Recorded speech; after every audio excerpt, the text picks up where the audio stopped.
15 লক্ষ টাকার brown sugar সহ মেলাগড় থানা নাকা পয়েন্ট সংলগ্ন এলাকায় পুলিশের হাতে গ্রেপ্তার 3 মহিলা।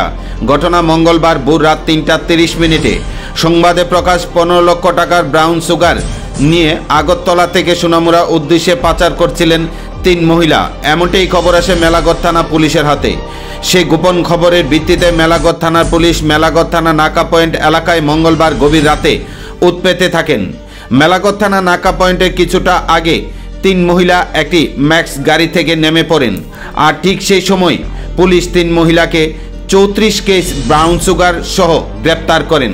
গ্রেপ্তার মহিলার নাম ফুলজান বেগম, স্বামীর নাম মৃত তাজুল ইসলাম, বাড়ি দুর্গাপুর; নাহিদা আক্তার, স্বামীর নাম ইমাম হোসেন, বাড়ি দনপুর; মমতা খাতুন, স্বামীর নাম মৃত আবুল কালাম, বাড়ি পূর্ব দুর্লভনারায়ণ এলাকায়। 3 মহিলার কাছে উদ্ধার ব্রাউন সুগারের বাজার মূল্য 15 লক্ষ টাকা বলে জানান মেলাগড় থানার ওসি দেবাশিস সাহা। অভিযুক্তদের বিরুদ্ধে মেলাগড় থানায় এনডিপিএসে বিএনসি মামলা গ্রহণ করে পুলিশ মঙ্গলবার দুপুর 2টায় অভিযুক্ত 3 মহিলাকে সোনামুড়া আদালতে সোপর্দ করবে মেলাগড় থানার পুলিশ।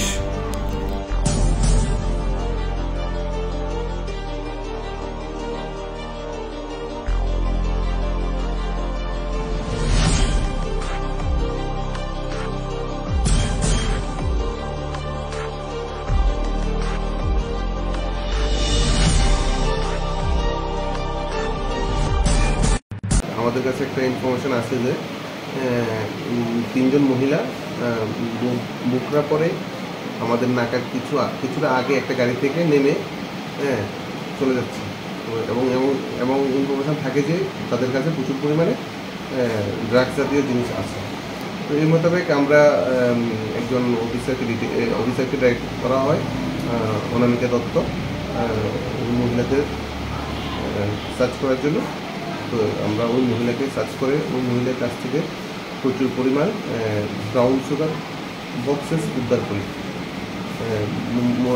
মোটামুটি 34 কেস ব্রাউন সুগার আমরা ওই 3 মহিলার কাছ থেকে উদ্ধার করি। তাদের ওজন মোটামুটি 400 গ্রাম হবে। বাজার মূল্য প্রায় 15 লক্ষ টাকা হবে।